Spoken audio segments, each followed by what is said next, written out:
Hey guys, this is going to be part three of my questions and my thoughts on the unsolved murder of jonbenet Ramsey. Now, in my last video, I was talking about how I believe it was an inside job, not an intruder. A lot of people have different theories. Let me know your thoughts down below. But for me, I believe it was somebody in the family. They just have odd behavior. Now, the father was acting strange in the beginning. He just ran straight down to the basement, knew what room she was in, which people thought it was strange. I didn't see him crying, no kind of reaction. I'm not sure what happened or what's going on. They said he was looking through mail. He was calm. He even tried to get a flight out of there to go to Atlanta, like really quickly. Just a lot of strange behavior. The mom was more hysterical at times, like quiet, just different. I don't know how to explain it. The son, he was only 9 at the time. He was, jonbenet's brother was like more quiet at the time.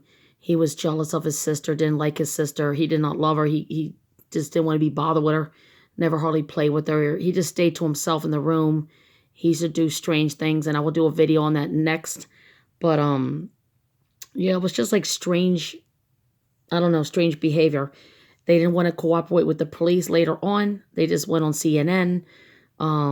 They started doing interviews and TV shows. They got a lawyer really quick. Just strange things that if a family's innocent would not do something like that. They would try to do everything and anything to help authorities find out what's going on. And it was just strange to me. I don't know why. I just feel it in my gut like something's going on. They try to stage it. Now, like you said, you have to eliminate all the suspects, right? Now, there was only 3 people there at the time at the house. The brother who was 9, the mother, and the father. And, of course, the young girl that was killed. So, think about the dad. There's no proof of him being, like a child pervert or any kind of problems. He was always working, good businessman. He was a good father, nice and calm. Like, there was no evidence of anything like that. And he's always tired, always working. He usually was away a lot, doing his business and, stuff like that. So, I really don't feel it was him at all.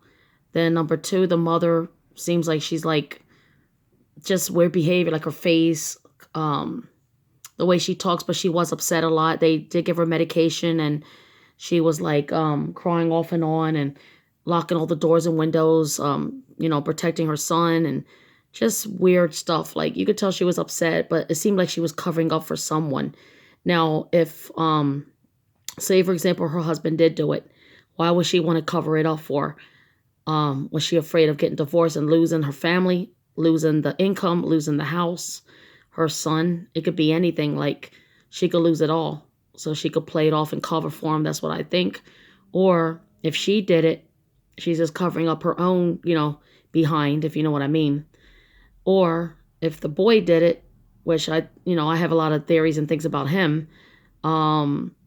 She probably was covering it up and scared she'll lose him. We don't really know.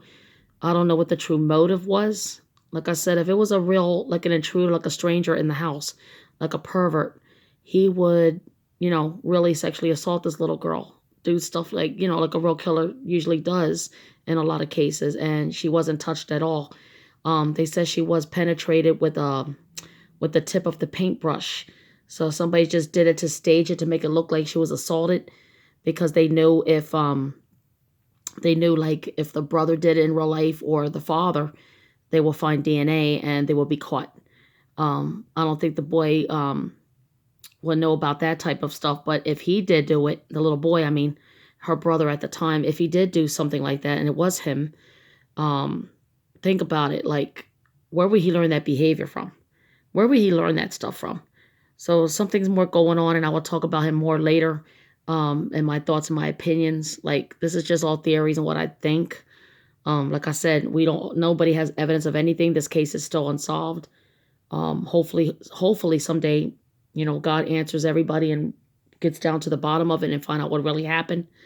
But the mother's been dead, so they can't prove it with her. They didn't exhume her body or nothing like that. They can't, talk to her or anything because she passed away. So there's nothing they could really do on that part. So yeah, I just think as one of the family members, I don't know why. You just feel it. Like you could tell by their faces, how they're acting. It's just strange. Like, and everybody has different theories, different thoughts.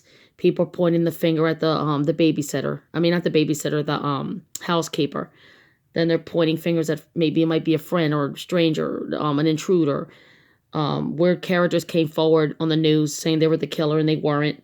I don't know why they would lie and get attention like that. They're just crazy and weird. You could tell they're like a mental case. But yeah, I believe it's somebody in the family, definitely, and it was all staged. You could tell that the crime scene was staged, and I'll get more into that in the next video. But this is part 3 of my thoughts and my questions about the unsolved murder of JonBenet. And you can look it up and look at the videos about it and the crime cases if you don't know about it, and get more into detail about it, and you'll learn more about it, and then you'll understand what I'm talking about. But yeah, that's my thoughts, and I will get back to y'all in the next video. Take care, guys.